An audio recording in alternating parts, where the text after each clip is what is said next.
ये बाबे मम्मी का रखा ये हाँ तेरा कोई ये बनाई दे यार ये कर ले हां है भैया ऐ सोच रखीगा क्यों बे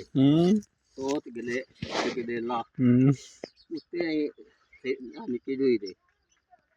ए ओ बेच ऐ कर यार ओ बेच हल्ली नहीं वो कहूँगा लग रहा है हल्ली नहीं वह मत जाती जाओ ऐसे चुत्ता तो ना मत जाती गाँव ना क्या लाइना जी तू क्या बनाई यार क्यों भी बाहर लेन गला आ जान हम दगाई नहीं ते मल कनी वाले ने आसिया निगरा कर ले आसिया पल्लू कर ले खुश आए